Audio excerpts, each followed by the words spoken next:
Hello student, my self Neerja Desai. आज के video में हम चैप्टर 1 एनवायरमेंट ज्योग्राफी उसका लास्ट पार्ट देखेंगे। ठीक है, हमने इसके पहले वीडियो में एनवायरमेंट का ब्रीफ देखा कि एनवायरमेंट क्या है वो समझे, और कंपोनेंट्स ऑफ एनवायरमेंट देखा। ठीक है, तो अभी इस वीडियो में हम देखेंगे एनवायरमेंट के मेनली टू पार्ट्स हैं, natural environment and human environment. ठीक है, अभी याद कीजिए नेचुरल एनवायरमेंट कितने टाइप में डिवाइड होता है? 4 टाइप्स में। First one is lithosphere, hydrosphere, atmosphere and last one is biosphere. Correct. ठीक है, अभी lithosphere. What is lithosphere? Lithosphere in general languages हम बोल सकते हैं जो लैंड है, ठीक है, उसको लिथोस्फीयर कहते हैं। The solid crust or the hard top layer of the earth is also known as lithosphere. ठीक है, it is made up of what? Rocks and minerals and it is covered by the thin layer of soil. ठीक है, याद रहेगा? Okay, अभी वो सभी जगह एक समान नहीं है।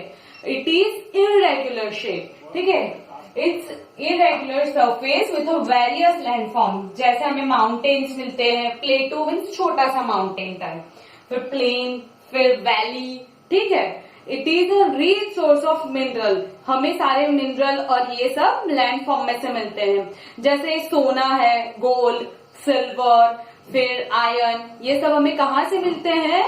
जमीन में से। करेक्ट। ठीक है, अभी ये लिथोस्फीयर हमें रहने के लिए जगह देता है, एग्रीकल्चर के लिए लैंड देता है, फिर to graze the animal it provide grassland. ठीक है, हमें ये चीजें लिथोस्फीयर से मिलती है। ठीक है, now next point is what? Hydrosphere. ठीक है, hydrosphere means what? Water domain. ठीक है, हमें जहां से पानी मिलता है, तो it contains various water bodies like sea, ocean, river, ठीक है, lake etcetera. Hydrosphere means water body, याद रहेगा। Now next moving on the atmosphere. Atmosphere means हमारे सराउंड की एयर। अभी आपने कभी सोचा है कि एयर हमारे आजू बाजू कैसे रहती है? It is just because of the gravitational force of the earth. Gravitational force होता है वो एयर को हमारे अर्थ के अराउंड, हमारे इर्द गिर्द वो जकड़े रहता है। ठीक है, तो ये एटमोस्फीयर किसका बनता है? एक तो वेरियस गैसेस, फिर dust particles and water vapour. ठीक है, ये हमें एक तो इनहेल करने के लिए ऑक्सीजन देता है, ठीक है, और दूसरा ये क्या करता है? It protects us from the hazardous rays of the sun. Sun के जो हार्मफुल रेज हैं उससे हमें प्रोटेक्ट करता है। पता है कौन सा गैसेस प्रोटेक्ट करता है? कौन सा गैस प्रोटेक्ट करता है? कभी नाम सुना है? Ozone. This is just for your information कि जो ओजोन गैस है वो हमें सन के हार्मफुल रेज से प्रोटेक्ट करता है। ठीक है, next one is biosphere. In a simple word, all living organism that is plant, either animal और आइदर वी ह्यूमन बीइंग्स, और जो छोटे छोटे इंसेक्ट है, ये सारे मिलके क्या बनाते हैं? बायोस्फीयर। ठीक है, it is a narrow zone of the earth where land, water and air interact with each other to support life. ठीक है, नैरो जोन है, ठीक है, और ये सारे इंटरेक्ट करते हैं टू सपोर्ट लाइफ, हमें सपोर्ट करने के लिए। ये सारे चीज जो चारों चार पार्ट है, इन लोगों का बैलेंस होना बहुत जरूरी है। अगर एक में भी इम्बैलेंस हुआ, ठीक है, तो क्या होगा? कुछ न कुछ प्रॉब्लम होगा और लाइफ डेंजरस हो जाएगी। फॉर एग्जाम्पल, अगर हमने पेड़ ज्यादा काट लिए, ठीक है, और उसके बदले में नए पेड़ नहीं उगाएंगे, तो क्लाइमेट बदल जाएगा, एटमोस्फियर इधर उधर हो जाएगा, इम्बैलेंस हो जाएगा, या इसलिए कम बारिश होगी, सूखा पड़ेगा, हमें खाने के लिए कम खाना मिलेगा। ठीक है, तो क्या होगा? इम्बैलेंस हो जाएगा। इसीलिए सबका बैलेंस में रहना बहुत जरूरी है। ठीक है, याद रहेगा। नाउ इससे ही रिलेटेड एक टर्म है दैट इज इकोसिस्टम। इकोसिस्टम, तो इकोसिस्टम क्या है? हम पहले एग्जांपल देखेंगे। इकोसिस्टम जैसे ह्यूमन बीइंग, प्लांट और एनिमल, ये सब मिलके क्या बनाते हैं? इकोसिस्टम। कैसे? ये सब अपनी plant, animal and human being they are interdependent, they are dependent upon the immediate surrounding. जैसे हम हमारे नजदीक के सराउंडिंग पे डिपेंडेंट है। कैसे? जैसे अगर कि मैं सी कोस्ट के नियर रह रही हूँ, ठीक है, समुद्री किनारे पे, तो मेरा खाना उस तरह का होगा। मैं रण में रह रही हूँ तो मेरा खाना उस तरह का होगा। मैं पहाड़ों में रह रही हूँ तो मेरा खाना उस तरह का होगा।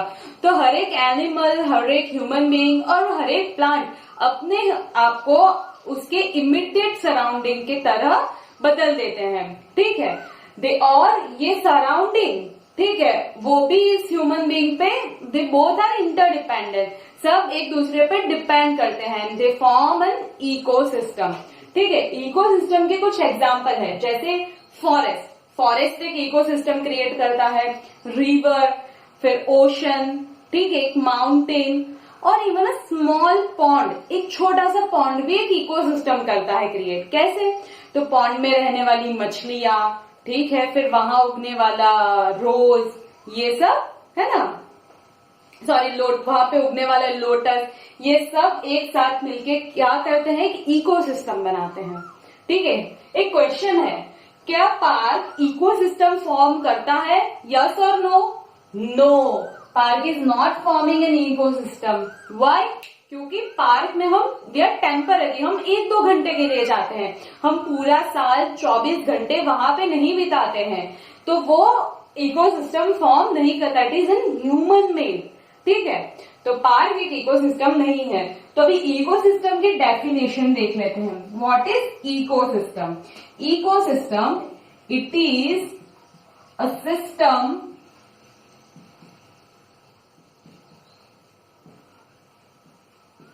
formed by the organism, formed by the living organism and their interaction with each other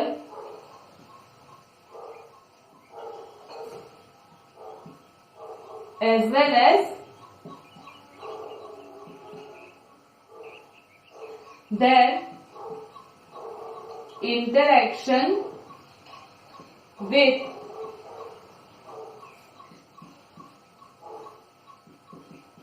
physical and chemical factor of environment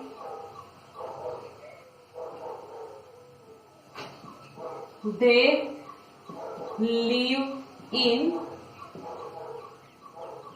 and they linked by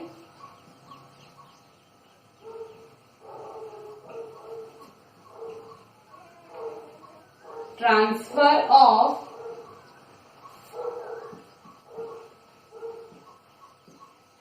energy and material, ठीक है। क्या है? It is a system formed by the living organism and their interaction with each other as well as their interaction with physical and chemical factor of the environment, ठीक है। They live in, वो जो environment में रहते हैं, ठीक है, उसके साथ इंटरेक्शन और लिविंग ऑर्गेनिज्म का एक दूसरे के साथ इंटरेक्शन, और वो कैसे एक दूसरे के साथ लिंक होते हैं? By transfer of energy and material, ठीक है। तो ये है इकोसिस्टम की डेफिनेशन, याद रहेगा, समझ में आया? Okay, now moving towards the next topic, that is human environment. तो ये ह्यूमन एनवायरनमेंट क्या है? Human environment in a simple word, कि हमने जो बनाया है, जैसे रोड, ये पार्क, ठीक है, bridge, it is a human environment, human made things, ठीक है। पहले के टाइम पे क्या था कि ह्यूमन ज्यादातर अपने सराउंडिंग के हिसाब से एडजस्ट कर लेते थे, लेकिन अभी आज देखो, आज हम यहाँ पे बैठे बैठे भी चाइनीज फूड खा सकते हैं, ठीक है। आज हम गुजरात में बैठे बैठे भी साउथ इंडियन फूड खा सकते हैं, अमेरिकन फूड खा सकते हैं, इटालियन फूड खा सकते हैं। क्यों? This is because of technology and just because human modify the environment. हम अपनी जरूरत के हिसाब से ह्यूमन ने क्या करना शुरू कर दिया? एनवायरमेंट को मॉडिफाई करना शुरू कर दिया। ठीक है, पहले वो सिंपल गाय भैंस भेड़ बकरियां चला के और अपने आसपास थोड़ी सी सब्जियां उगा के अपनी लाइफ को सेटल कर दिया था। ठीक है, लेकिन उसके बाद, और हाँ, उस टाइम पे एक सिस्टम थी, उस टाइम पे पैसे नहीं थे, उस टाइम पे थी barter system. What do you mean by barter?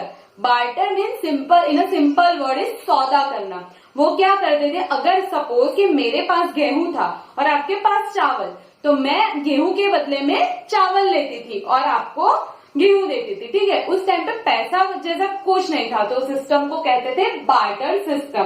ठीक है, फिर उसके बाद व्हील इन्वेंट हुआ। व्हील इन्वेंट हुआ तो ट्रांसपोर्टेशन में रिवॉल्यूशन आ गया। आज देखो, हम कहीं से कहीं भी जा सकते हैं, पूरे वर्ल्ड के कोई से भी कोने में जा सकते हैं और बहुत कम समय में जा सकते हैं। व्हील इन्वेंट होने के बाद ट्रांसपोर्टेशन इजी हुआ। ठीक है, तो कार आई, ट्रेन आई, बस, स्कूटर, ये सब इन्वेंट हुआ और हम एक दूसरे से, एक जगह से दूसरी जगह बहुत इजीली जाने लगे। ठीक है, उसके बाद है इंडस्ट्रियल रिवॉल्यूशन। इसके बदले में क्या हुआ? Large scale production. कोई भी चीज का, सिंपल एक पेन ले लो, एक पेंसिल ले लो, ये सारी चीजें मशीन में बनने लगी, तो टाइम कम होता गया और उसके पैसे भी कम होते गए और लोगों को ज्यादातर यूज करने के लिए कोई सी भी चीज मिलने लगी। तो और फिर उसके बाद है information revolution. Information revolution means what? कि टेक्नोलॉजी, जैसे मान लो कि आज हम पहले के टाइम पे अपने पापा या दादी से पूछना, वो लोग कैसे बात करते थे? वो लोग तो खत या चिट्ठी लिख के बात करते थे एक दूसरे के साथ। फिर आया टेलीफोन, उसके बाद फिर आया मोबाइल, इंटरनेट आया, और आज देखो, आज तो हम वीडियो कॉल पे कभी भी बात कर सकते हैं, है ना? तो ये हुआ इंफॉर्मेशन रिवॉल्यूशन। तो आप सोचो, ह्यूमन ने अपने लाइफ को इजी बनाने के लिए, अपना कंफर्ट जोन बनाने के लिए अपने आजू बाजू के एनवायरनमेंट को कितना मॉडिफाई किया, है ना?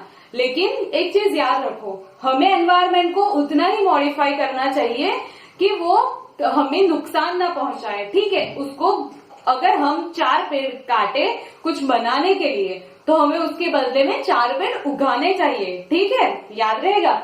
और एक छोटा सा, ये आपकी बुक में ब्रैकेट में दिया है कि वर्ल्ड एनवायरनमेंट डे कौन से दिन पे सेलिब्रेट होता है? 5 जून। ठीक है, याद रहेगा। इसी दिन आप हमेशा एक याद रख लो कि एक पौधा जरूर उगाओगे। ठीक है, तो ये हुआ चैप्टर 1 एनवायरनमेंट। ठीक है, समझ में आया?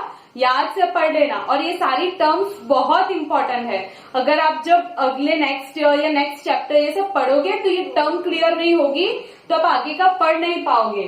ठीक है, तो अच्छे से पढ़ लेना, और कुछ भी क्वेरी हो तो you can contact me on my mobile number 9427347646।